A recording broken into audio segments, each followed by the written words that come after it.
हम प्रभु यीशु मसीह के नाम से और एक बार सबको नमस्ते देते हैं। हम परमेश्वर को धन्यवाद देते हैं कि इस अवसर उसने मुझे आप लोगों के साथ बिताने के लिए दिया, और जितने इसमें भाग ले रहे हैं, जितने इसमें इसके लिए मेहनत कर रहे हैं, सबको प्रभु के नाम से मैं धन्यवाद देती हूँ। कलीसिया का पासवान और अगुवा लोगों को भी प्रभु के नाम से मैं धन्यवाद देती हूँ। आज ऐसा एक परिस्थिति में हम लोग जी रहे हैं जो कोविड-19 से गुजर रहे हैं। 50,000 से ज्यादा लोग एक दिन में बीमार पड़ते हैं, हजारों के ऊपर लोग मरते हैं। लेकिन परमेश्वर ने हमें इतना अच्छा अवसर दिया कि हम उनके सामने आज उपस्थित हुए, तो सारी सिस्टम को प्रभु ने ठीक रखेगा, ये हम विश्वास करते हैं। आप लोग भी इसके लिए प्रार्थना करिएगा। और आज जो है, हम आपके सामने एक विषय रखना चाहती हूँ जो परमेश्वर ने मुझको पिछले दिन दिया है। उस विषय है विश्वासी का चाल। विश्वासी का चाल, इस विषय में जाने के पहले मैं 2-3 पॉइंट को आपके सामने और रखना चाहती हूँ, बाद में विषय में जाएंगे। उस मुख्य पॉइंट है, पहला उद्धार, दूसरा विश्वास, तीसरा विश्वासी। उद्धार, विश्वास और विश्वासी, ये 3 पॉइंट तीनों जो है हम सब जानते हैं। उद्धार और उद्धारकर्ता के बारे में भी हम लोग सब जानते हैं। उसके बावजूद भी मैं समझती हूँ, मेरा मन में पवित्र आत्मा प्रेरित किया ये तीनों के बारे में थोड़ा सा वचन के अंदर से बात करें। उद्धार पाने का क्यों जरूरत पड़ा, ये सबके थोड़ा सा आप चिंतन करेंगे, मनन करेंगे, प्रार्थना के साथ बैठेगा। और परमेश्वर ने हमें प्रेम किया है, ये चीज हम सबको ही जानते हैं। उद्धार के द्वारा हम परमेश्वर के पास पहुंच रहे, ये भी हम सब जानते हैं। अब उद्धार के संबंध में थोड़ी सी बात हम आगे ले जाएंगे। और उद्धार के संबंध में विभिन्न लोगों का अभिप्राय अलग अलग है, लेकिन उद्धार और उद्धारकर्ता एक ही है। उद्धारकर्ता हमारा प्रभु यीशु मसीह है, और वो उसके द्वारा सब मनुष्य उद्धार पाते हैं। हम परमेश्वर के वचन से ये देखेंगे कि मनुष्य को उद्धार पाना क्यों आवश्यक हुआ, या मनुष्य क्यों उद्धार पाना चाहिए। इसका कारण यह है कि मनुष्य पापी है। ये पूछेंगे कि मनुष्य पापी कैसे बना। पापी को उद्धार पाना है, तभी वो स्वर्ग राज्य का भागीदार बनता है। और हम परमेश्वर के वचन से इस संबंध में 2 पद देखेंगे।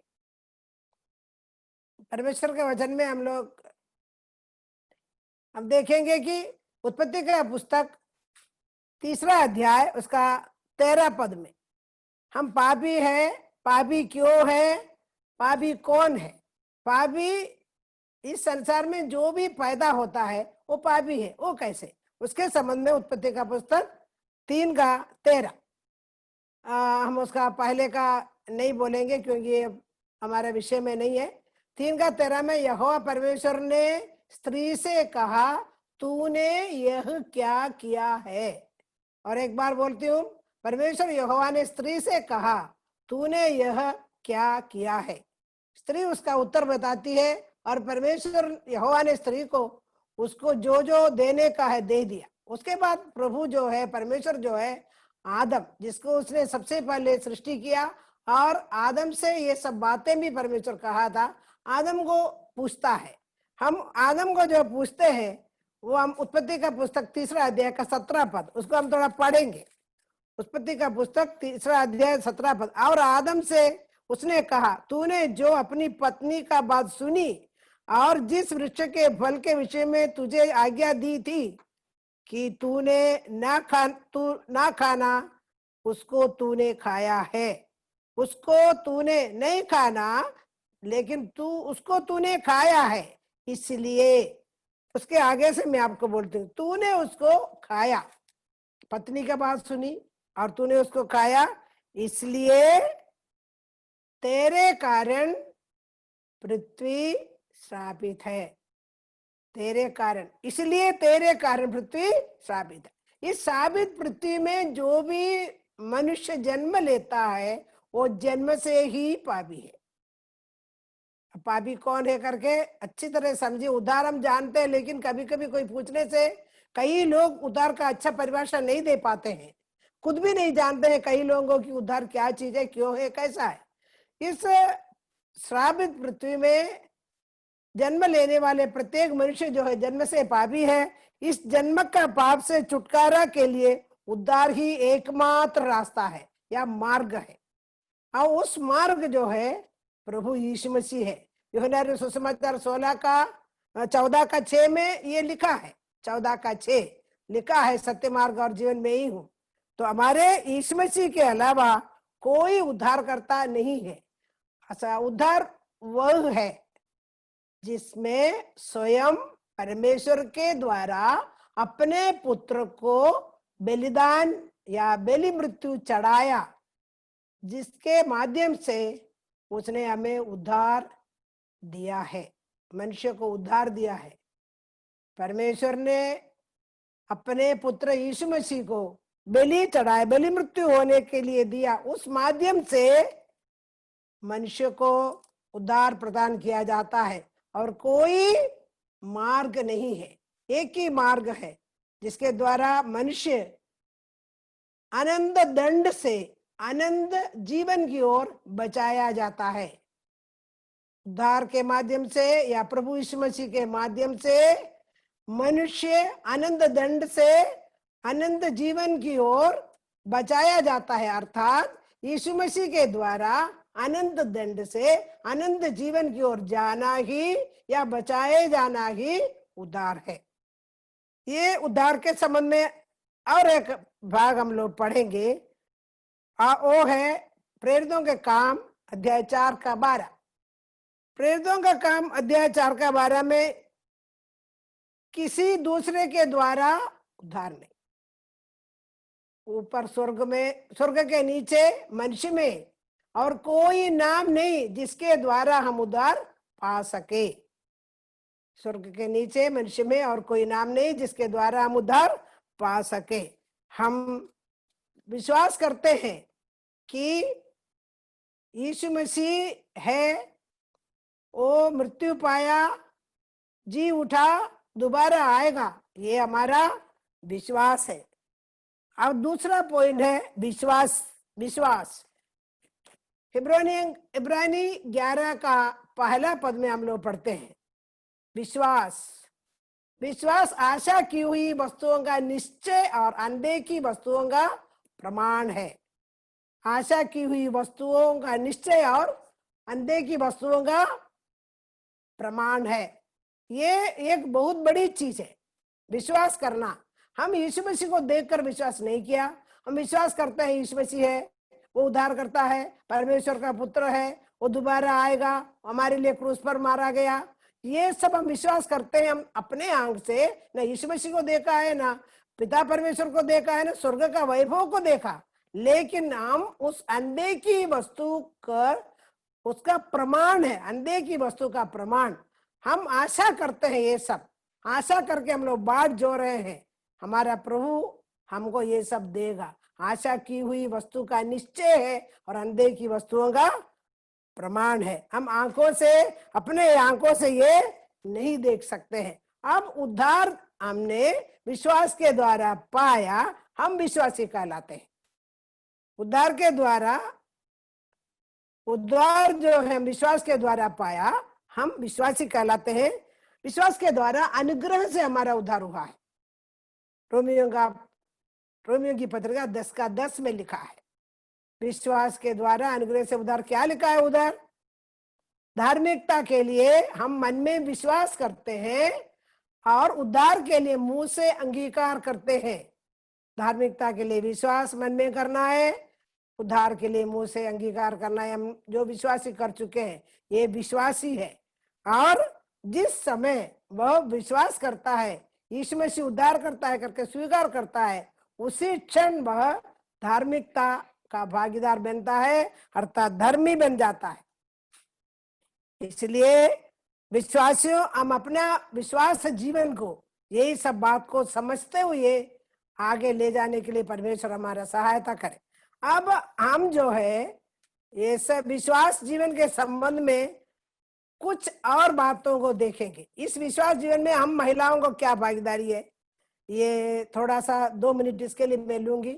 ये भागीदारी जो है पुराने नियम में कम था, लेकिन नया नियम में हम लोग देखने से कई महिलाएं यीशु मसीह के सेवा शुश्रूषा में लगी थी, प्रेरितों के समय में भी लगी थी, और वो कंटिन्यू आज भी है। हम पुरुषों के बीच में जाके भाषण नहीं दे सकते हैं, लेकिन संडे स्कूल पढ़ा सकते हैं, घर में अपने बच्चों को सुसमाचार सुना सकते हैं, आसपास के लोगों को, नौकरानी लोगों को, ऐसी लोगों को हम सुसमाचार सुना सकता है। वो हमारा सेवा है, आत्मिक सेवा है, जो लिमिटेशन में रहते हुए प्रभु की सेवा में हम लोग भी भाग लेने के लिए परमेश्वर हम सबको सहायता करे। अब आज का मुख्य बिंदु पर हम जाए। आज का मुख्य बिंदु क्या है? विश्वासी का चाल। विश्वास, हम अनुग्रह से उद्धार पाकर या विश्वास से उद्धार पाकर हम विश्वासी बन गए हैं, हमारा चाल कैसा होना है ये बहुत इंपॉर्टेंट है। एक विश्वासी का जीवन में उनका चाल कैसे होना है, वो कैसे चलना है, बहुत बहुत इंपॉर्टेंट बात है। उसके लिए हम परमेश्वर के वचन से ही मैं पद बोलूंगी। परमेश्वर के वचन में कुछ पद लिखा है, उस पद को जल्दी जल्दी मैं आगे बढ़ूंगी, क्योंकि मेरे को लिमिट समय दिया है। अब ये विश्वासियों का चाल 3 भागों में विभाजित में कर सकते हैं और किए हैं। और ये 3 भाग जो है, सबसे पहला विश्वासियों का चाल है, हमारा मुख्य शीर्षक याद रखिएगा। हम उद्धार पढ़े हैं, विश्वास पढ़े हैं, विश्वासी कौन है ये सब देखे हैं। उद्धार पाए हुए विश्वासी लोग कैसे चलना है उसके संबंध में हम लोग परमेश्वर के वचन से देखेंगे। सबसे पहला पॉइंट है नए जीवन की चाल। विश्वास की चाल की योग्यता सबसे पहला है, आखिरी लाइन देखिए, नए जीवन की सी चाल। उसका ऊपर का भाग पूरा हम नहीं बोलेंगे, लेकिन यीशु मसीह के द्वारा जुड़ने के लिए, हम यीशु मसीह के साथ मारा गया, गाड़ा गया, उसके लिए हम बपतिस्मा पा लिए, विश्वास करते हैं। हम यीशु मसीह को परमेश्वर ने अपने महिमा में जिलाया, वैसे ही हम भी नए जीवन की चाल में चलना है। ये थोड़ा मुश्किल की बात है आज के जमाने में। पुराने समय में जो विश्वासी लोग थे है, उन लोगों को ये कोई मुश्किल नहीं, लेकिन आज के समय के विश्वासियों को विशेष करके न्यू जनरेशन के लिए थोड़ा तकलीफ है। फिर भी परमेश्वर के वचन में कोई ऐसी बात नहीं लिखी है कि जो अपन नहीं कर सकते हैं। नए जीवन की से चलना है, उसके लिए एक पद और देखेंगे, 2 कुरिन्थी 5:17। ये सबको मालूम है, उद्धार के संबंध में ये हम लोग पढ़ते हैं। जो मसीह यीशु पर विश्वास करता है, जो मसीह यीशु पर है, वो नई सृष्टि है। जो यीशु मसीह में नई सृष्टि है, उस पर पुराने बातें बीत गई, देखो सब नया हो गया। इस वचन को सुनने वाले या विश्वास के संबंध में या कुरिन्थी 5:17 के संबंध में नहीं जानते हैं, अच्छी तरह से इसको पढ़ने के लिए मैं आपसे विनती करती हूँ, क्योंकि ये हमारा जीवन का बहुत बड़ा जरूरी है, बहुत बड़ी जरूरी है। नए चाल चलने के लिए हमको बताए हैं, देखो सब नया हो गया। पुराने बात, यदि किसी का जीवन में अभी भी उद्धार पाके रोटी तोड़ने के बाद भी बहने हमारे जीवन में पुराने बात अभी ठहर गए हैं, रुक गए हैं, तो हम परमेश्वर का बात का पालन करने वाले नहीं है। हम ऐसी विश्वासी होकर चल रहे हैं। लेकिन ये जो 8 बात मैं पहले बोलूंगी, ये बहुत इंपॉर्टेंट बात है विश्वासी का चाल के संबंध में। जो 8 बात नई चाल, वो रोमियो की पत्र का 6:4, उसके 5:17। इसमें हम लोगों का पुराना जीवन को मिटा देना है और नई सी चाल चलना है।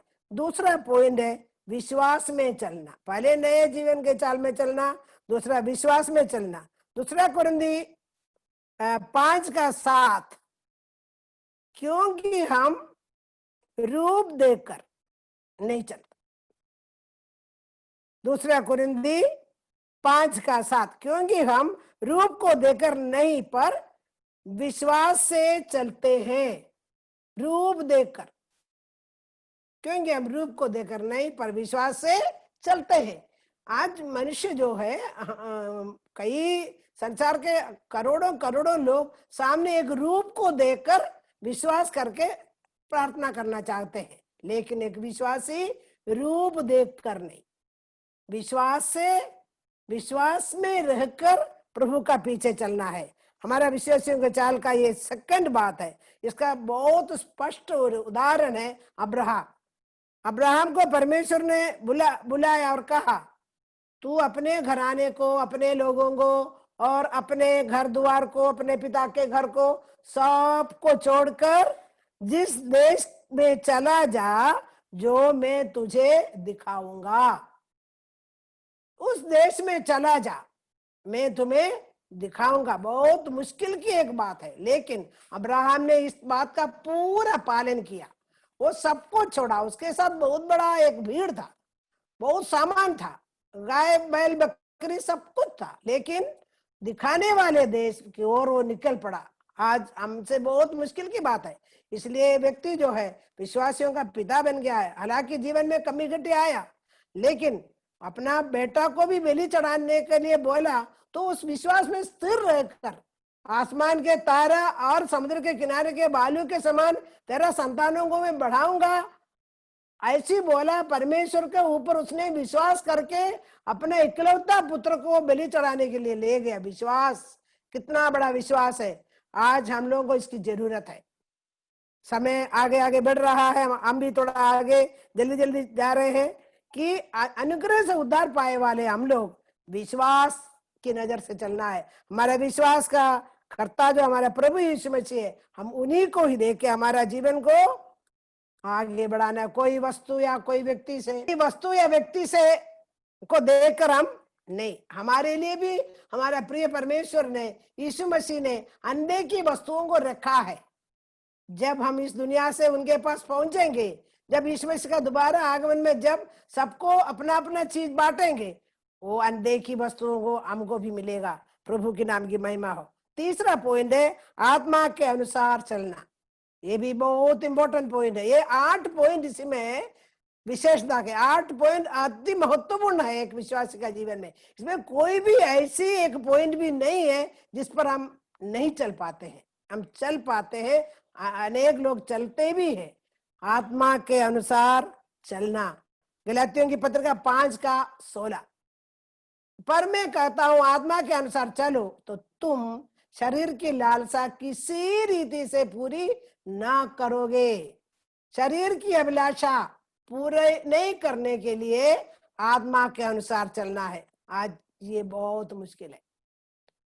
आत्मा के अनुसार चलने के लिए हमको कहा गया है, विश्वासी को का चाल में आत्मा के अनुसार चलना जरूरी है, लेकिन हमारा शरीर कई चीज का लालसा करते हैं। इसको करो, उसको करो, इस प्रकार सजो, उस प्रकार पहनो, उस प्रकार ओढ़ो। ये जो है हमारी शरीर की लालसा है, जो पहला योना 2 अध्याय का 15-16 में भी लिखा। शरीर की अभिलाषा या लालसा वो हम नहीं कर पाएंगे। यदि हम आत्मा के अनुसार चले तो हम क्लियर बोला है, मैं कहता हूं आत्मा के अनुसार चलो तो तुम शरीर की लालसा किसी रीति से, अभिलाषा आने से परमेश्वर के वचन को देखिए और पढ़िए और आगे बढ़िए। परमेश्वर के नाम की महिमा हो।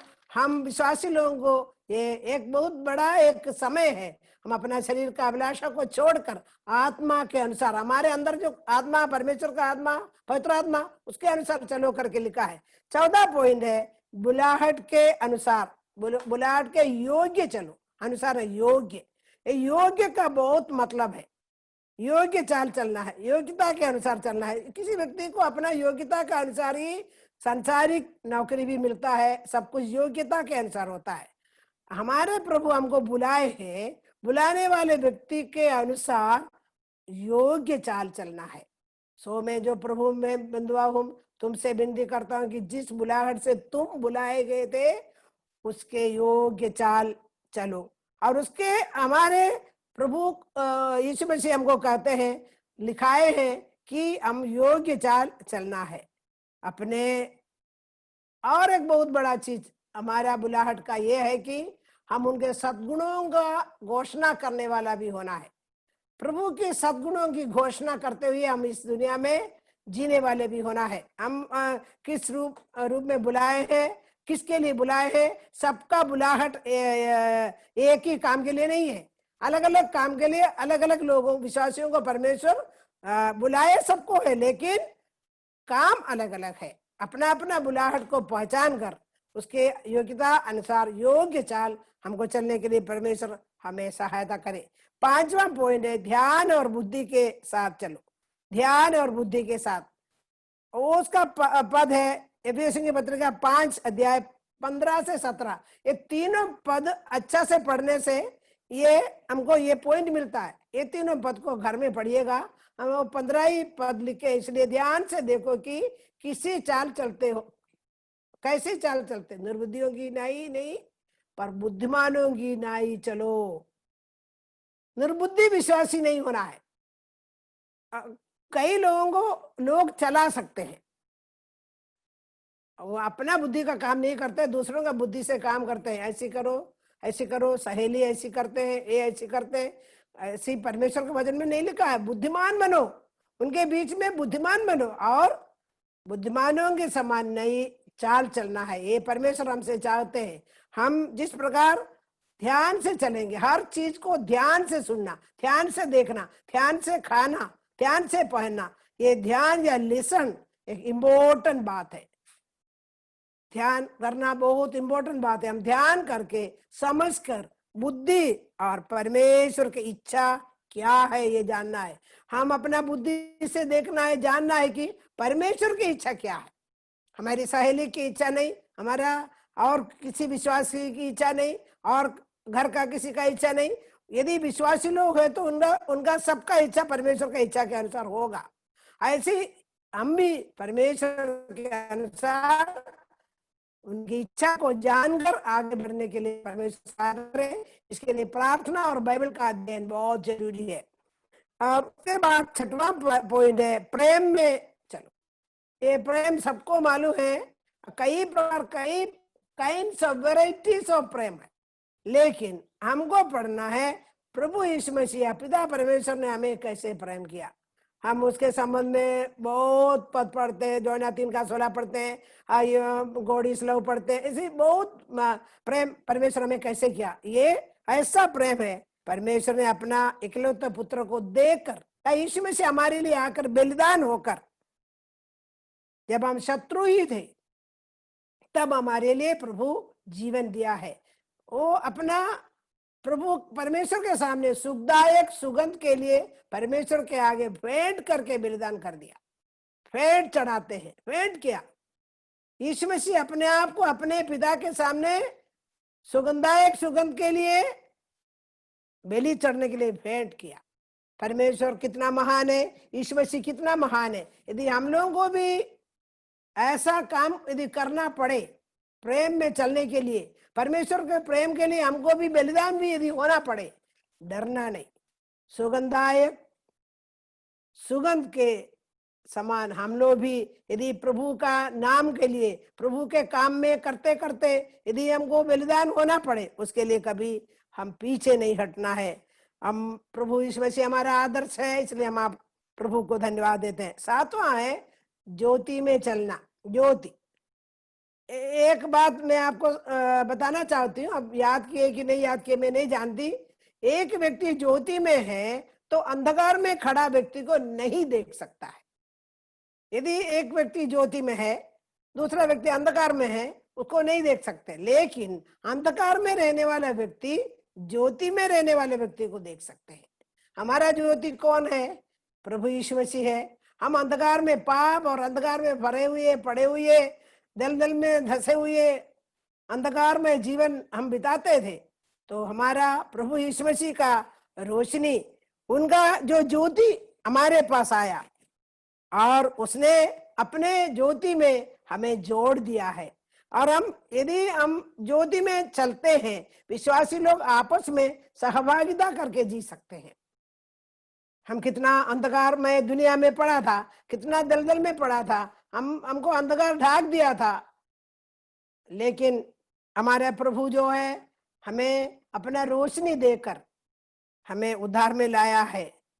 और गायक ने उसको इस प्रकार गाया है, जीवन था मेरा पाप की खाई, सब दूर निराशा राहे अंधेरी, जीवन था मेरा पाप की खाई, सब दूर निराशा रहे अंधेरी क्रूस की ओर जब दृष्टि उठाई, किरण जीवन की हृदय में आई, किरण जीवन की हृदय में आई। क्या प्रिय बहनों, क्रूस की ओर जब हम दृष्टि उठाई तो यीशु मसीह का किरण हमारे हृदय में आए हैं। हम आज हृदय में ज्योति पाने वाले व्यक्ति हैं। हमारा चेहरा में यीशु मसीह का ज्योति दिखना है। हम दूसरों को ज्योति दिखाने वाले होना है। अंधकार में कई लोग पड़े हैं, उन अंधकार में रहने वालों को हमारा आंख नहीं देख सकते हैं, लेकिन हम उन लोगों के लिए प्रार्थना कर सकते हैं। वो अंधकार मतलब पाप के अंधकार, सूरज का रोशनी में रहते हुए भी उन लोग अंधकार में है, क्योंकि उन लोग पाप से छुटकारा नहीं पाया है। इसका आखिरी पॉइंट है, यीशु के समान चलो या यीशु जैसा चलो। पहला यूहन्ना, अच्छा ज्योति में चलने वाला पद था पहला यूहन्ना 1:7। अब ये जो यीशु जैसा चलो, पहला यूहन्ना 2:6। जो कोई ये कहता है कि मैं उसमें बने रहता हूं तो उसको यीशु जैसा चाल चलना चाहिए। जैसा ज्योति में है वैसे ही हम भी ज्योति में चलो।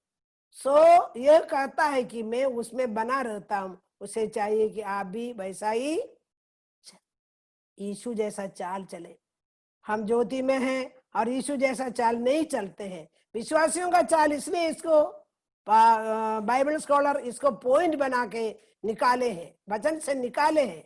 हम इसको पढ़ पढ़ के निकालते हैं कि हम यीशु जैसा चाल चलने के लिए भी वो हमारा आदर्श है। हमारा जीवन का इतना बड़ा समय जो है प्रभु हमारे लिए दिया है। इन दिनों में हम लोगों को बहुत जरूरी है कि हम जीवन के हर एक क्षण में जो है विश्वासी का चाल ही चले।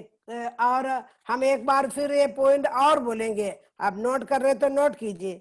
हमारे विश्वास जीवन के या विश्वासियों के चाल का पहला विशेषता है, दूसरा परमेश्वर के सामने चलना है, तीसरा सत्य पर चलना है। ये पहले का 8 पॉइंट अभी हम लोग खत्म किए। ये 8 पॉइंट में एक बार और बोलूंगी, नए जीवन की चाल चलना, रोमी 6:4, दूसरा कोरिन्थी 5:17, दूसरा विश्वास में चलना, दूसरी कोरिन्थी 5:7, और तीसरा आत्मा के अनुसार चलो, गलातियों की पत्रिका 5:16, 14 बुलाहट के युग की चाल चलो, एफएसी 4:1, 5 ध्यान और बुद्धि के साथ चलो, एफएसी 5:15-17, 6 प्रेम में चलो, एफएसी 5:2, 7 ज्योति में चलो, पहला जॉन 1:7, 8 यीशु के जैसा चलो, पहला जॉन 2:6।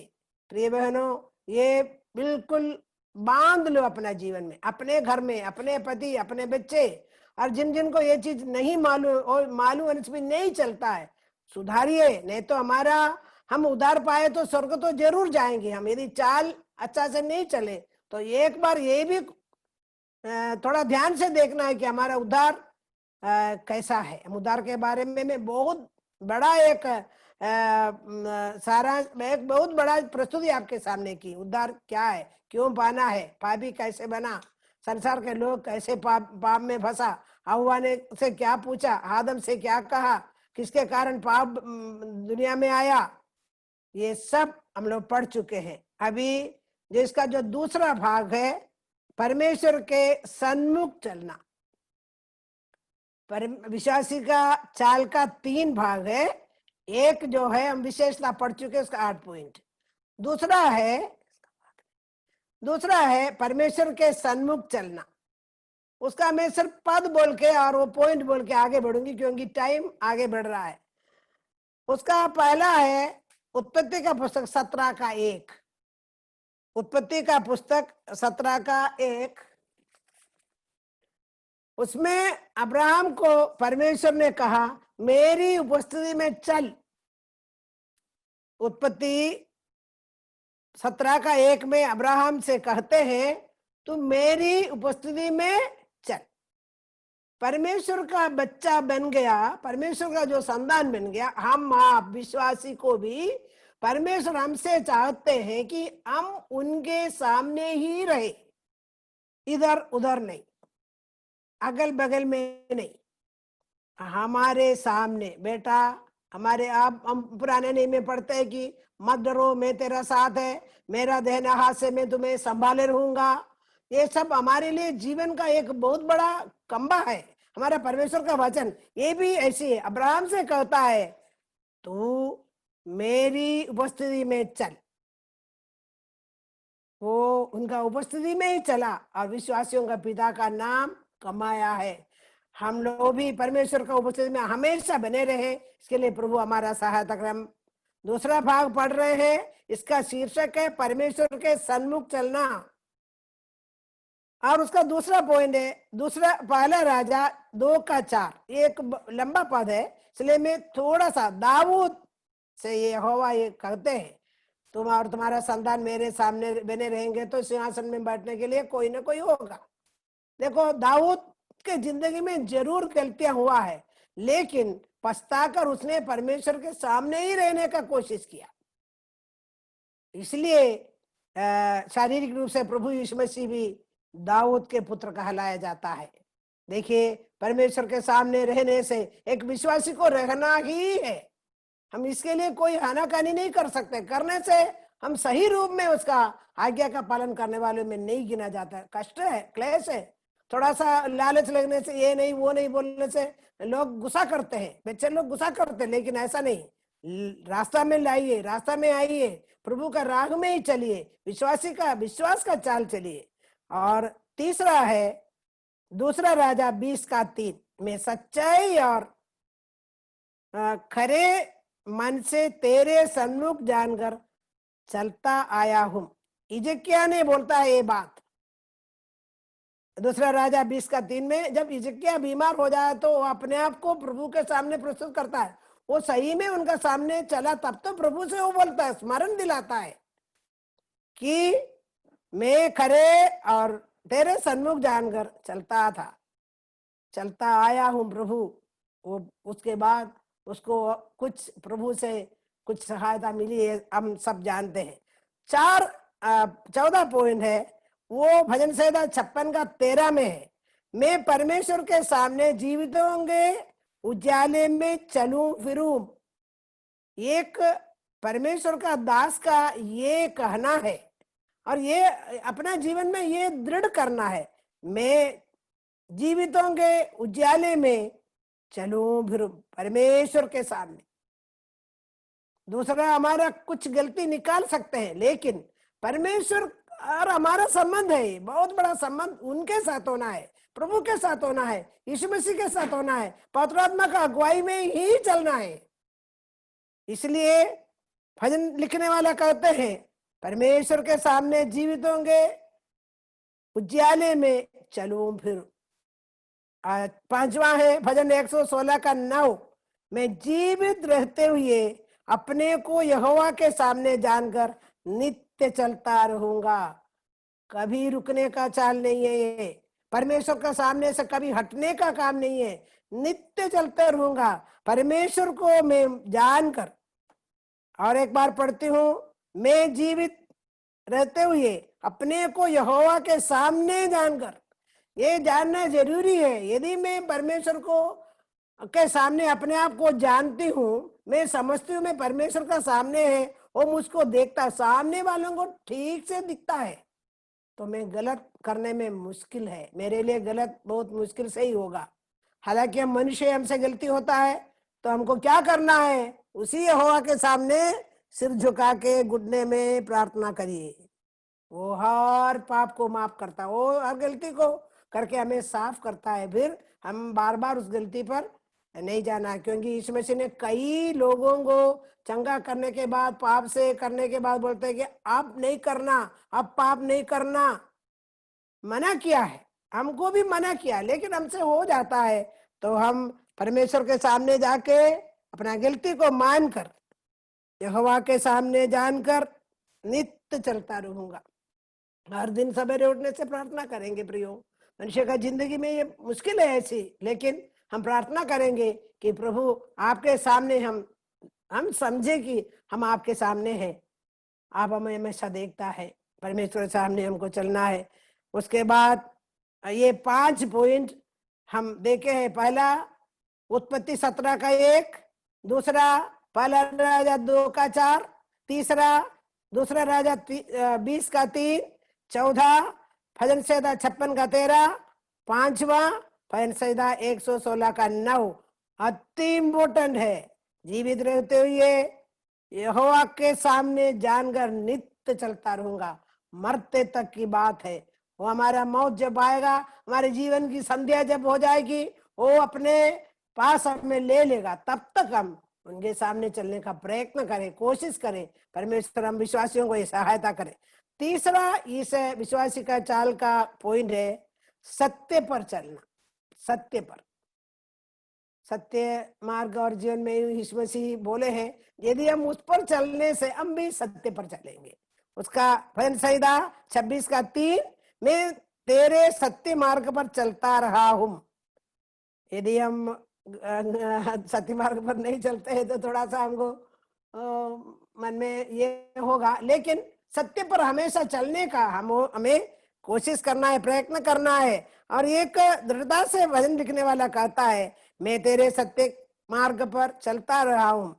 दूसरा भजन 86 का 11, हे यहोवा अपना मार्ग मुझे दिखा, तब मैं तेरे सत्य मार्ग पर चलूंगा।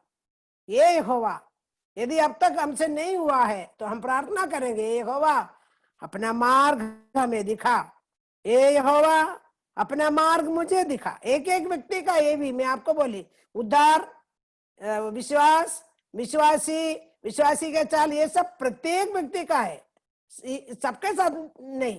प्रत्येक व्यक्ति इसमें चलना है तो सब जुड़ जाते हैं।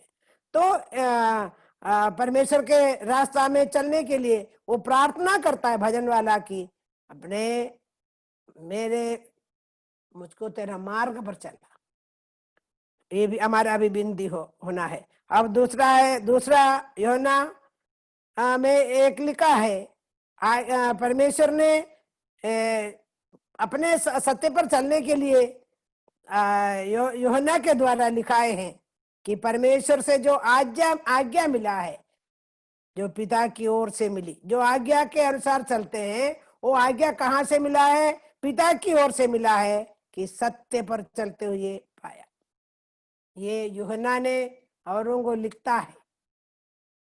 और 14 है, तीसरा यूहन्ना 3, भाइयों के द्वारा सत्य की गवाही दी जिस पर तू सचमुच चलता है। ये गायुस के बारे में है। यूहन्ना ने गायुस के बारे में, यूहन्ना को किसी ने कोई आके बोला भाइयों के द्वारा, उनको कोई भाइयों ने आके गायुस के बारे में बोला, वो सत्य का मार्ग पर चलता है, गवाही दिया है। प्रियो, हम भी सच्चाई पर हमेशा चलते हुए दूसरों के सामने परमेश्वर के लिए गवाही बनने के लिए और दूसरों के बीच में हम गवाही के रूप में चलने के लिए परमेश्वर हम सबको सहायता करना है।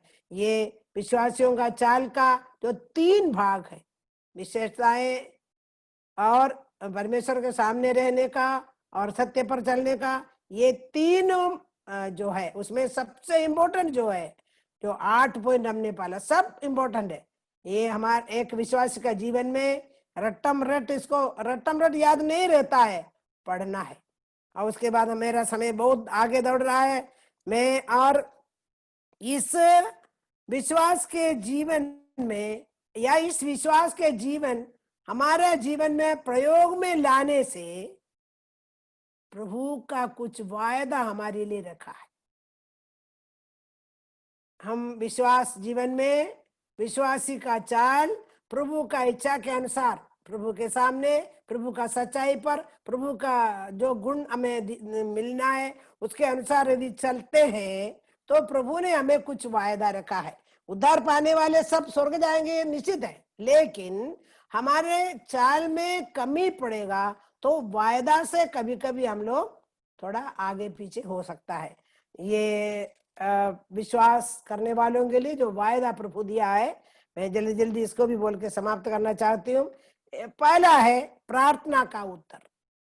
हम सब विश्वासी प्रभु से प्रार्थना करके बहुत चीजों का उत्तर पाए, लेकिन प्रार्थना जो है, हम जो मांगने का जो चीज है, हम पढ़ चुके हैं, प्रभु का इच्छा के अनुसार का चीज हमको मांगना है। हम जो मांगते हैं उस चीज में हमारा प्रभु का इच्छा होना चाहिए। हमारा इच्छा होने से कभी कभी प्रभु उसको देता है, हम बच्चे हैं देते हैं, लेकिन हम कभी कभी मांगते तो प्रभु का इच्छा भी उसी में ही होगा। कभी कभी हम बहुत साल प्रार्थना करने से भी, मांगने से भी नहीं मिलता, तो प्रभु का इच्छा उस पर नहीं होगा। उसको विश्वास करना थोड़ा मुश्किल की बात है, लेकिन ये एक सच है। प्रभु का इच्छा जिस बात पर हम मांगते हैं उस पर नहीं है, तो प्रभु उसको नहीं देगा। ये प्रार्थना का उत्तर मत्ती सुसमाचार 21 का 22, विश्वास के साथ मांग तो वह सब तुमको मिलेगा। और दूसरा पॉइंट है परमेश्वर का संतान होने का अधिकार। ये सबको ही जानते हैं, मिल चुका है, ये तो हमारा प्रारंभ है। यूहन्ना सुसमाचार 1 का 12, जितनों ने उनको ग्रहण किया उनको संतान, प्रभु का संतान होने का अधिकार मिला। परमेश्वर का संतान हो गए हम, अधिकार हमारा पद मिल गया है हमको। जिस दिन हम यीशु मसीह को ग्रहण किया उस दिन हमको एक बहुत बड़ा पद मिला है, परमेश्वर का संतान। कितना बड़ा पद है। संसार के लोग, कलीसिया का लोग शायद हम मनुष्य का योग्यता के अनुसार पद नहीं दे सकते हैं, और कुछ देख के पद देते हैं, लेकिन परमेश्वर का क्रूस का मृत्यु हम सबके लिए बराबर है। जितनों ने उनको ग्रहण किया, जिन्होंने उनको ग्रहण किया, परमेश्वर का संतान होने का अधिकार वो हमें मिला है। हम उस अधिकार के साथ इस दुनिया में जीते हैं, इसलिए हमको कोई चीज का डर नहीं है। तीसरा, शक्ति मिलेगी। यूहन्ना सुसमाचार 14 का 12 बड़ा पद है। इसी में यीशु मसीह अपने चेलों को ये बात समझाता है। यीशु मसीह का आश्चर्य कर्मों को देखकर उन लोग कुछ अचंभित होते हैं। उस भाग को पढ़िएगा तो यीशु मसीह बोलते हैं कि ये जो काम मैं करता हूँ, तुम मुझ पर बने रहने से इससे भी बड़ा काम तुम करोगे। बड़ा काम करने के लिए ताकत भी तो चाहिए, शक्ति। हम प्रभु में बने रहने से, विश्वासी का चाल अच्छा से रखने से हमें प्रभु के द्वारा मिलने वाला एक वायदा ये भी है, शक्ति प्राप्त करेंगे हम। ऐसे नबी का पुस्तक में भी पढ़ते हैं, वो खाब की नई शक्ति पाते हैं और हम आगे बढ़ते हैं करके हम परमेश्वर के वचन से हम लोग पढ़ते हैं। और उसका 14 पॉइंट है आत्मिक अधिकार। याकूब की पत्रिका 2:5, आत्मिक अधिकार। परमेश्वर ने इस जगत की कंगालों को चुन लिया कि विश्वास में धनी और उस राज्य के अधिकारी हो। इस राज्य के लिए बहुत लड़ाई है, संसार का राज्य के लिए, संसार का ये के लिए हम उसका वर्णन हम ऐसे बोल नहीं सकते हैं।